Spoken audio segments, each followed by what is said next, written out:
Okay, here is a summary of the talk in which I'll focus on the main reasons we've dived into the research concept I'll explain in a minute. First, I'll talk about understanding environmental pollution from the contextual data analysis perspective. Then I'll explain what it is. Then I'll talk about the ARLs service that supports that concept and explain what ARLs actually is. And finally, I'll present our findings regarding environmental factors governing particulate matter distribution in an urban environment. To present myself, I come from the Environmental Physics Laboratory of the Institute of Physics Belgrade here in Serbia. And our main research is related to atmospheric chemistry and physics and environmental impact assessment, primarily regarding human health effects. Namely, if we look around, we can see the unpredicted change in the environment. Modern life means geographical expansion, population growth, or industrial development. And that leads to all kinds of burdens to the environment, biodiversity, or perhaps human health. But is the current understanding of environmental pollution-related issues sufficient to guarantee a sustainable future? If we just list some of the processes in the environment, like pollution, transformation, accumulation, or deposition, or if we just list environmental compartments like air, water, or soil, we can get a rough picture of the complexity of a problem we would like to tackle. The complexity rises from interactivity or nonlinearity that joins the phenomena and the ambient in which it occurs. It arises from observational problems that lead to heterogeneous, noisy, inaccurate, or at least uncertain data we collect. And talking about the data, the complexity rises from asymmetric access to big data and the lack of adequate infrastructures or services that support it. Naturally, this leads to the complexity that arises from the insufficiency of data-driven information and knowledge. Moreover, researchers add more complexity into the phenomena via the research process itself, caused by perhaps barriers and gaps to theoretical foundations or theoretical innovation access, especially regarding advanced data analysis. Moreover, we live in an extremely dynamic world, with everything moving far beyond patterns we could ever imagine. But still, for some reason, this does not prevent us from searching for conclusions, standing in simple starting points, and nominating simple ideas or deriving simple considerations. So, to deepen, foster, and accelerate the progress towards resolving more and more complex and rapidly growing environmental pollution issues, I think we need a deep understanding of the nature of the environmental complexity and of the responses it requires. So in its mission to guarantee global sustainability, it seems that environmental science needs new starting points and very likely a new paradigm.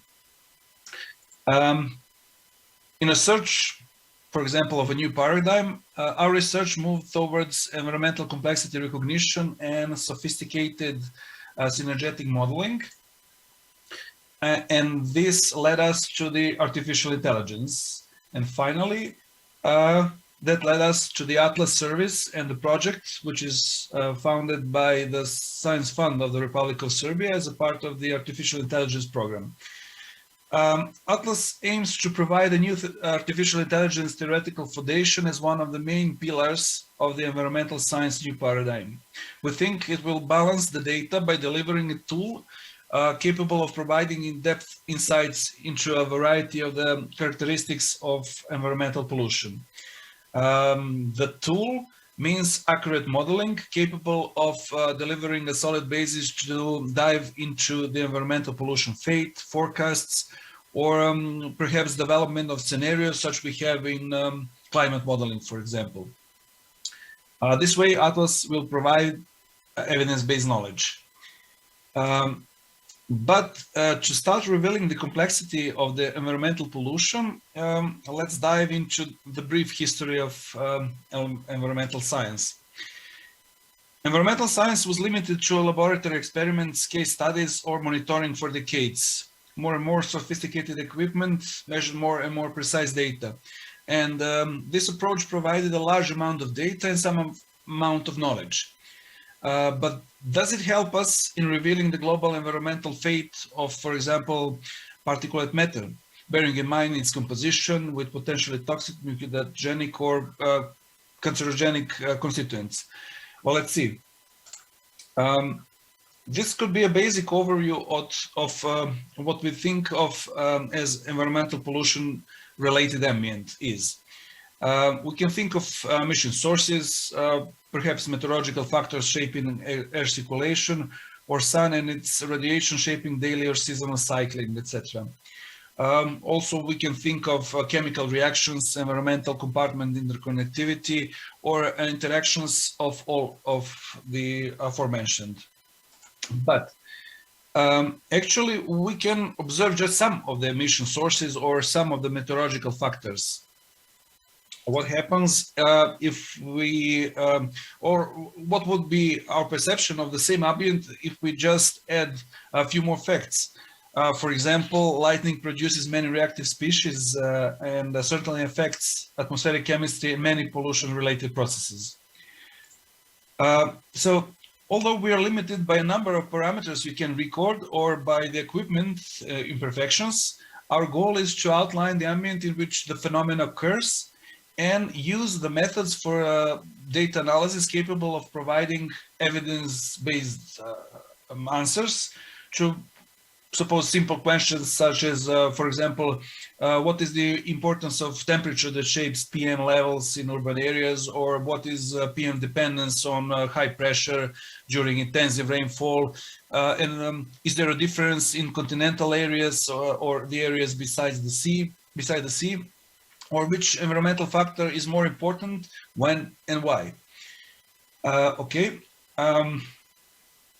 It's nice to have a lot of data, but let's outline just some of the potential problems with the data. We already talked about heterogeneous or inaccurate data, asymmetric access to big data, and the lack of adequate infrastructures or services that support it. We tackled more problems that arise from insufficient data-driven knowledge or the infinite number of in-depth global studies. We saw even more problems regarding heterogeneity, both in data processing methods, as well as approaches to dealing with the phenomena themselves. Dealing with air quality, we all know the agencies that provide a larger amount of data. These are some of them, such as US EPA, European Environment Agency, etc.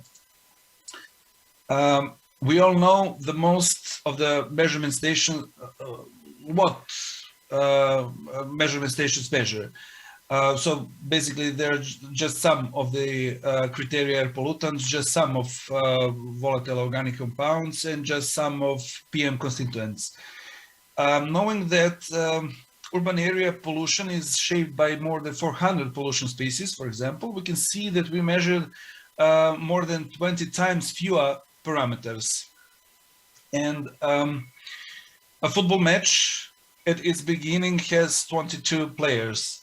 That means that somehow we should understand what's going on in the game just by analyzing the behavior of one player. It's even more complex. And going back to air pollution, the picture is distorted by topological factors, for example, or socioeconomic factors such as population density, GDP, industrial development, road infrastructure, energetic infrastructure, etc. So what can we do to understand air pollution, but for real? Answering that particular question, we came up with the research concept and the point that says, and I'll read this, the complexity of the environmental phenomena and the depth of its interpretation determine the complexity of the methods needed to be applied to represent the phenomena and to formalize the principles being analyzed. This statement itself induces many challenges. For example, one of the most important is related to the advanced approach to geospatial big data analysis capable of revealing the pollutant behavior patterns and relationships with, for example, compartment or region or policy or even society-specific factors. and all of it potentially on a global scale. So Atlas will try to support this process and provide easy access to raw data and data transformations, pollution models, creation, execution, and explanation, or rich visualization and reporting tools. It will be open, publicly available platform with an easy-to-use infrastructure that will allow users to develop and operate tools aimed at environmental pollution research. Moreover, it will allow virtual experimentation, and that means that we will provide evidence-based answers to questions like the one provided in this figure. So, for example, which environmental condition, how and to what extent determine PM distribution in an urban area, for example, exposed to traffic at low visibility conditions, and for example, before, during, and after thunderstorms. And to resume this part regarding research concept, the concept based on the shift in methodology and the current approaches to modeling spatio-temporal data and processes implemented in the Atlas platform will enhance the understanding of the global environmental fate of polluting species. And we think it will lead to more thoughtful environmental protection practices, policies, or strategies. Also, Atlas aims to harmonize environmental research via facilitating access to environmental data, data analysis, exploration, or exploitation of the results. We think that this will increase efficiency, creativity, and productivity of research, and at the same time scale up data analysis, support transdisciplinary, etc. Okay. Let's see some of the outcomes of this approach. We know what PM is. It's known for its adverse health effects ranging from irregular heartbeat and asthma to the risk of malignant diseases or a heart stroke. So the aim of this study was to estimate the relationships between PM10 and a number of environmental parameters in Belgrade, Serbia. This research was conducted as a part of the air quality plan for the agglomeration of Belgrade project for the period 21st-31st. Methodology. Since the Institute of Public Health Belgrade was the project leader, they provided the data. Well, the data analysis, including machine learning and explainable artificial intelligence, was provided by the Institute of Physics Belgrade and Sigidunum University, based on the some concept included in our Atlas project. Gradient boosting is basically an ensemble-based algorithm that uses gradient descent to minimize the errors in sequential tree models. So the method builds models sequentially by minimizing the errors from previous models while increasing the influence of high-performing ones. It is optimized, for example, through parallel processing, tree pruning, or regularization. In brief, if a patient has a rare condition, he has to visit more doctors to make more reliable diagnosis, and there is a good chance that the good counsel could be able to put together an accurate diagnosis. In terms of machine learning and tree ensemble algorithms, tree boosting is a process of converting many weak learners to a strong one, while each tree tries to complement each other. Machine learning is not enough. Why? Because if the produced model is complex, and when one model complex phenomena such as air pollution, the produced model is certainly complex.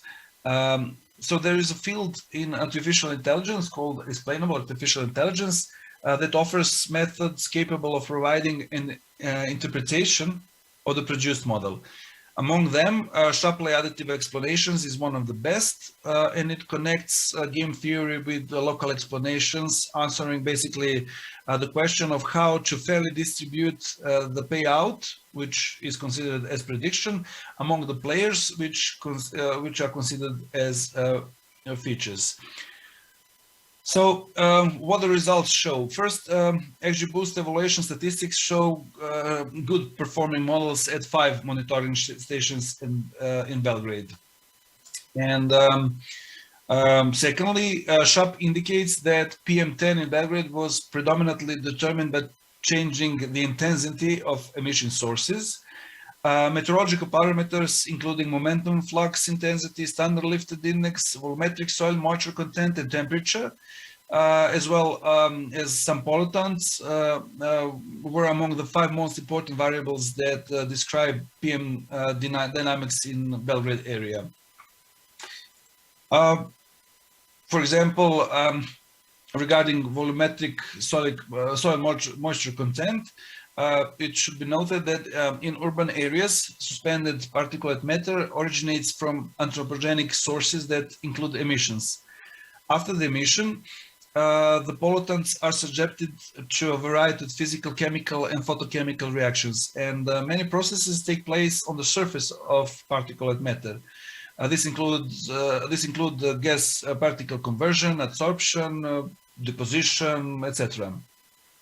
Under conditions of increased humidity in the presence of certain catalysts, such as SO2 or nitrogen oxides or volatile organic compounds, all these atmospheric constituents govern different chemical reactions or conditions that explain the obtained dependency we see on this figure. For example, standard lifted index indicates the degree of the atmospheric stability. We have observed that there was a significant influence of maximum positive SHAP values of this parameter on PM, which indicates that the dynamic and transformations of PM depend on atmospheric stability, and in average, its contribution is around 8 micrograms per cubic meter. Regarding momentum flux intensity, it provides information important to understand air flows in the vertical structure of the atmosphere, and high SHAP values were observed at lower values of momentum flux intensity conditions, indicating a large influence of stable meteorological conditions that contribute to the observed PM levels up to several tenths of microgram per cubic meter. Regarding the temperature, the intensive combustion of fossil fuel for heating at temperatures below 0 contributes to an increase in PM by an average of 10 micrograms per cubic meter. And at temperatures above, as we can see, 25 degrees, the resuspension of particles contributes to an increase in concentration of about 4 micrograms per cubic meter on average. Regarding atmospheric pressure, we can see that the effect of pressure on the concentrations is relatively small and relatively constant. We can see that low pressure conditions can contribute to a reduction of PM of about 3 micrograms per cubic meter. And regarding benzene, the most significant relative impact of this compound is around 50%. It can rise PM concentrations up to several tenths of microgram per cubic meter. And that was recorded at the occasion when benzene concentrations exceed 5 micrograms per cubic meter, and the concentrations of NO2 were very low. This could be attributed to combustion of fossil fuels. Regarding sulfur dioxide, we can see that the relationship between NO and PM10, we can see 4 dominant environment types that describe PM level dynamics. In the first type environment, the decrease of PM10 was noticed for SO2 levels below 50 micrograms per cubic meter, and the dominance of sources with a significant share of NO. which means higher than 120 micrograms per cubic meter. And this environment can be attributed to traffic emissions. The ambience recognized as type 2 has no particular effect on PM levels and is characterized by low gaseous oxide concentrations. And the third and fourth type of environments are characterized by SO2 values exceeding 50 micrograms per cubic meter, and their significant impact, and they're related to the significant impact on the increase of PM10 concentrations. And finally, to conclude, intentionally, I didn't say that all of these dependencies you saw look extremely similar at all 5 sampling sites in Belgrade. 5 sampling sites, 5 independent data sets, and 5 extremely similar results. Meanwhile, the air quality plan for Novi Sad, which is another city in Serbia, is in its final stage. And we did the data analysis, and we analyzed 2 more measurement sites with 2 more independent data sets and obtained 2 more extremely similar results. So it seems that the line representing, I don't know, the impact of temperature on PM you saw at some of the previous slides represents that dependency at least at the regional level. So to scale up, I think that the research concept must be established around fully data-driven research.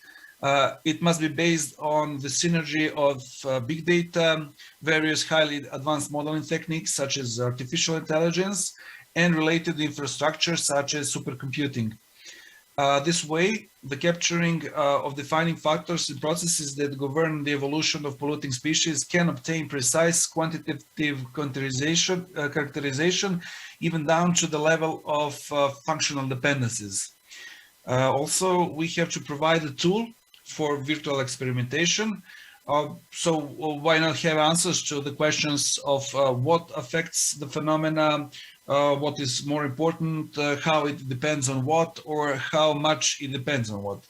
So I believe this is a proper way to enhance the understanding of the global environmental fate of polluting species and pave the way towards more thoughtful environmental protection practices, policies, strategies, and in the end, a sustainable future.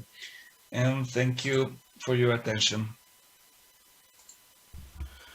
Thank you, Dr. Stojić, for your presentation. Your research looks very impressive. Thank you. Is there any question for Dr. Stojić? Can I have a question? Alena will ask Dr. Stojić. Alena, okay. Alena, thank you. Please. Thank you. I would like to ask, I think this is rather impressive, and it's totally in line with the efforts to make data accessible. I have, I think, several questions. One is, who is your intended user? Are you going to, are you collaborating with identifying questions for the data-driven research? Are you collaborating, for example, with the SEPA or with some other authorities? That's question number 1. Question number 2, how do you relate to things like fair data and open science and this kind of thing? And question number 3 is, how do you relate to similar activities like, for example, the Copernicus atmospheric monitoring services provide kind of similar or related capabilities, things like that. So how do you relate to similar activities? Thank you. Well, regarding data, not regarding data, the first question was about users. Users, yes. We tend to, Atlas platform will be totally open, so everyone would be able to analyze the data sets we provide, which we gathered from the USEPA, European Environment Agency, NOAA. We produced meteorological data from global data assimilation system, etc., etc. So the users can be anyone basically, and can access the platform via its interface, which is in the production phase. So we believe it will be totally user friendly. That there will be no problem with that. Also, we tend to develop the part of our platform that will be open for custom data sets. So everyone who want to produce some results based on our platform and that scientific concept would be able to do that. So we think all scientific fields that have some tabular data right now can be our potential users. Regarding the fair data and all standards that we are totally aware that we have to fulfill all those standards, and we are going in that direction. So it will be under all of those standards. And regarding the relation to Copernicus and other potential services, we intend to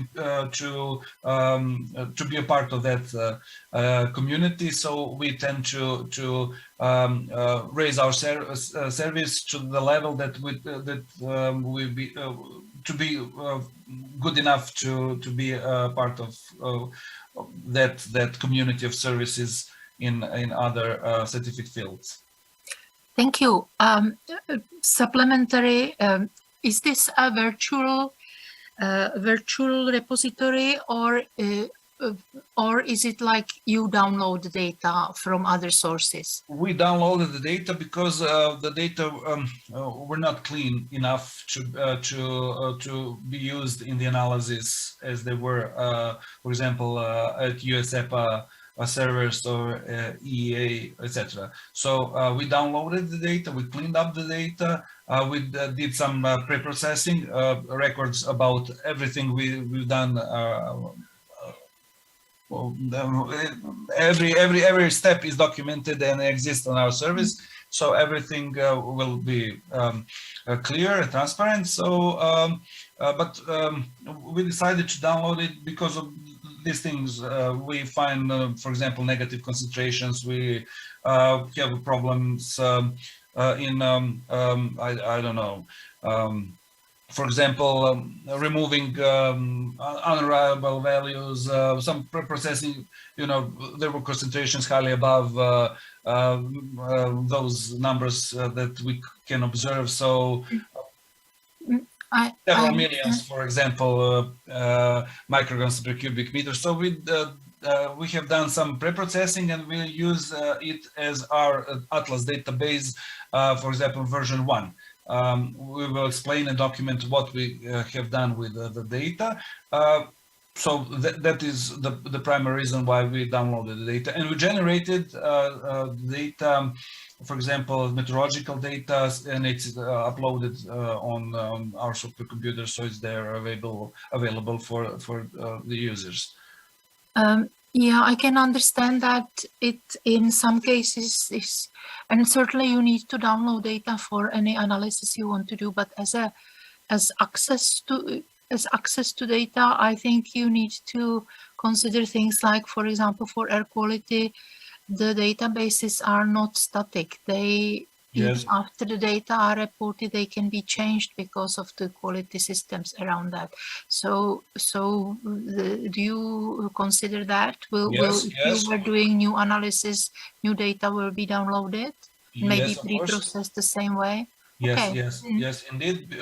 We develop crawlers to download the data automatically as soon as they changed on those services. And we have right now software that do pre-processing. So we have versions of data. So and data and whole software analysis. I know it's a Huge. Yes, huge problems with storage, etc. But I think it's a good way because yes, the data will be updated, and we will do the analysis of of new data and provide new models for exploration, visualization, whatever. Okay, thank you very much. That was really interesting. Thank you. Thank you. Thank you. Other questions or comments for Andrea? No? Then we can go to the west to